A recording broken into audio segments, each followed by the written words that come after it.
जी, मंच पर आपका स्वागत है और आपकी भीनी भीनी जो मुस्कान है, मैं पूछना चाहती हूँ ये महाकुंभ का प्रयोजन जिस तरह से चल रहा है ये उसके बारे में है। आपकी उपेक्षा के मुताबिक सब चल रहा है, जितने श्रद्धालु आ रहे हैं, कितना आपने सोचा था, कितना आपने प्लान किया था, मन में कभी भी कोई शंका रही थी? थोड़ा अपने मन का आज हाल बताइए। नाविका जी, मैं आपको और आपकी टाइम्स नौ भारत को की पूरी टीम को और टाइम्स नौ के जितने भी दर्शक हैं, इन सब का मैं अभिनंदन करता हूं। महाकुंभ प्रयागराज ये हमारे जीवन का एक अद्भुत क्षण है और ये हमारा सौभाग्य है कि इस पूरे आयोजन को आयोजित करने और इस आयोजन के साथ हमें जुड़ने का एक सौभाग्य प्राप्त हुआ है। आज जो कुछ भी आपको प्रयागराज में नजर आता है, व्यवस्था से संबंधित हो, सुरक्षा से संबंधित हो, ये सब देश के यशस्वी प्रधानमंत्री श्री नरेंद्र मोदी जी के विजन का परिणाम है और उन्हीं के विजन को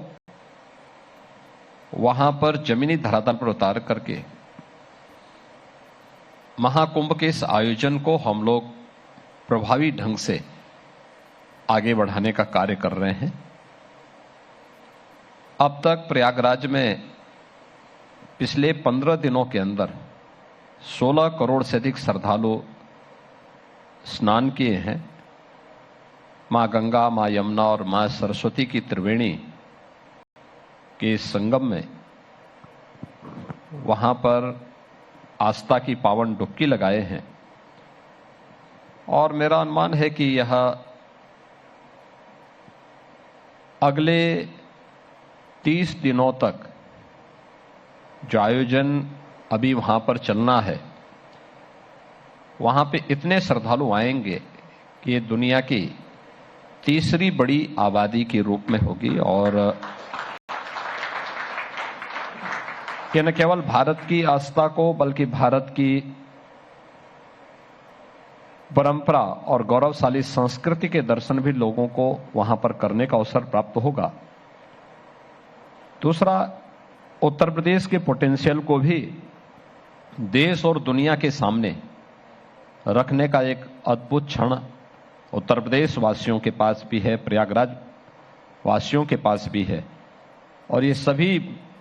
मिलकर के इस आयोजन को पूरी भव्यता और दिव्यता के साथ आयोजित कर रहे हैं।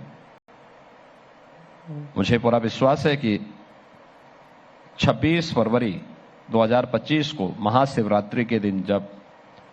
महाकुंभ प्रयागराज 2025 को विराम मिलेगा तो एक नए भारत का, नया उत्तर प्रदेश आस्था और आधुनिकता के एक महासमागम के रूप में इस प्रयागराज कुंभ को लोग याद करेंगे। बिल्कुल, आपने इस तरह का वहां प्रदर्शन देखा है लोगों ने कि चाहे वो देश से हों या विदेश से हों, लोग आस्था से आ रहे हैं और जिस तरह का वहां अद्भुत एक मेला सा लगा हुआ है कि लोग वहां आ रहे हैं, डुबकी लगा रहे हैं और इस तरह का वहां पर दृश्य देखने को मिल रहा है। लेकिन योगी जी, एक बात पूछना चाहूंगी, किसी विपक्षी नेता ने आपको फोन करके या कुछ कभी कॉम्प्लीमेंट दिया कि योगी जी आपने कमाल कर दिया? देखिए, ये सब कार्य किसी कॉम्प्लीमेंट के लिए नहीं होते हैं। ये हमारी आस्था है और एक सरकार के नाते आम जन की आस्था का सम्मान देना ये हमारा नैतिक दायित्व भी है।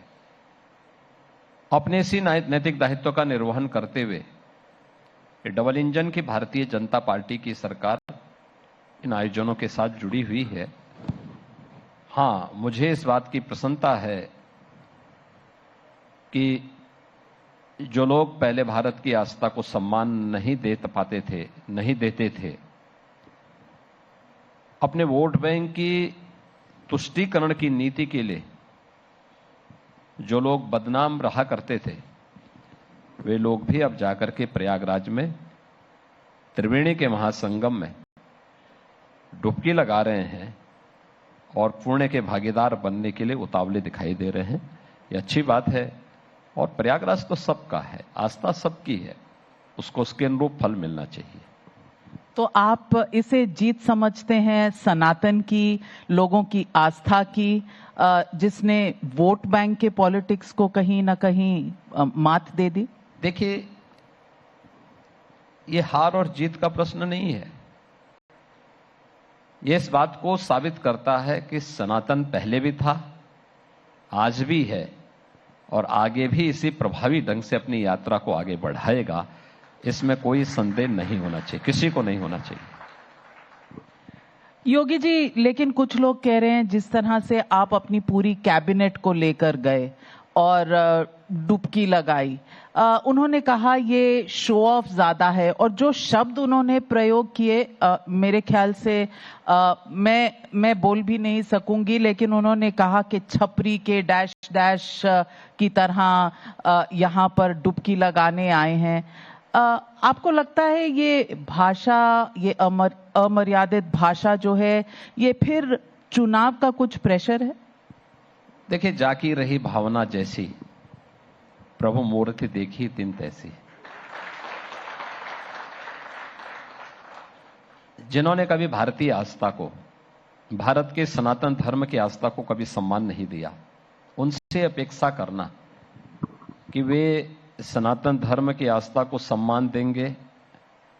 ये मुझे लगता है कि अपने आप में एक गलत गफलत होगी और इस गलत फहमी को हम लोग कभी नहीं पालते। जो कार्य उत्तर प्रदेश सरकार के कैबिनेट ने किया, जो कार्य उत्तर प्रदेश सरकार के कैबिनेट ने किया और मेरा पूरा मंत्री परिषद प्रयागराज में जाकर के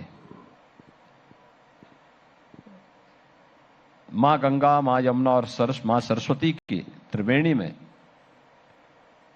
पावन आस्था का स्नान करते हुए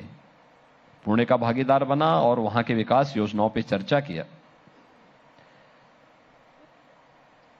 कोटि कोटि श्रद्धालु जो देश और दुनिया से आ रहा है, उनके द्वारा किए जा रहे पावन आस्था के स्नान ने उन सभी लोगों को, जिनकी सनातन पे आस्था नहीं थी, जो लोग अपने तुष्टीकरण के लिए कुख्यात हुआ करते थे, उनको न केवल डुबकी लगाने के लिए मजबूर कर दिया, बल्कि उन्हें भी अपने पुरोधाओं की मूर्ति को और उसके स्टेचू को वहां पर कहीं स्थापित करने के लिए भी मजबूर होना पड़ा कि नहीं, ये भी कोई स्थल है, यहां पर भी इसका भी महत्व है। हम इसको नजरअंदाज करेंगे तो ये आस्था न जाने कितने लोगों को नजरअंदाज कर देगी।